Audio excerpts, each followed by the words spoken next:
Welcome to our tutorial on the Helix command. Let's start by activating the Helix command. For my starting point, I'm going to select this point. Now let's select an axis. I'll select the Z-axis. Pitch. This refers to the distance between coils. I'm going to enter a value of 10 millimeters. Under the helix height, I'll enter a value of 50 millimeters.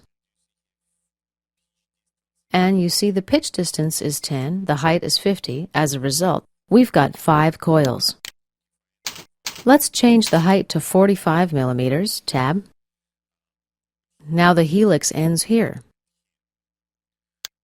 Let's change the height back to 50 millimeters, tab. Under orientation, we have 2 options, clockwise and counterclockwise. We can also choose a start angle. Let's enter a value of 0 and hit the tab key. Next, we have the radius variation definition area. Taper angle. Let's enter a value of 15 degrees, tab. We have a direction option here called way, inward or outward. Or we can opt to create a profile here. We'll choose corner 1. Let's right-click and bring it in. This option has one requirement. The helix start is supposed to go through the profile. Now that we're done, I'll click OK. Now let's right-click and hide this profile. Let's create a plane now that's normal to this curve. From the Plane Type drop-down menu, I'm going to select the Normal to Curve option. Select the curve and a point, and we can move it if needed. Click OK. Next, I'll activate the sketch and click on this plane. Let's click Normal View to rotate the sketch 180 degrees. OK. Now let's create a profile using the Circle tool. It doesn't have to be from this point, by the way. Let's dimension it. We'll enter a 10 millimeter diameter. Tab. And OK.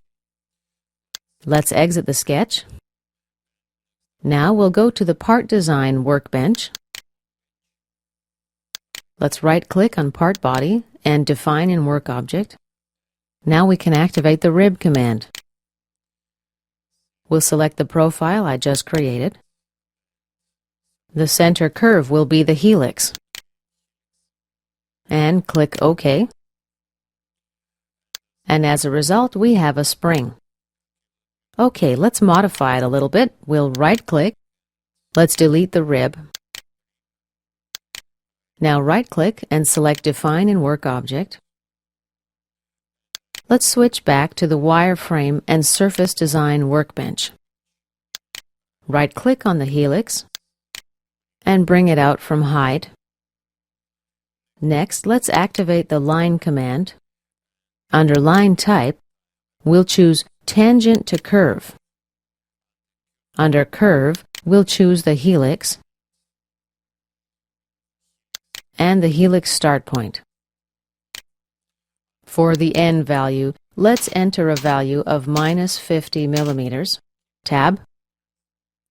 And OK. Now activate the Line tool again.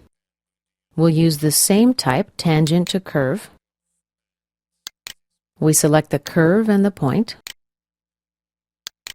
We'll enter a value again of 50 millimeters.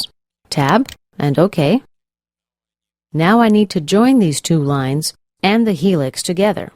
Let's activate the Join command. Select this line, the helix, and this line. Activate the Check Tangency checkbox, just in case.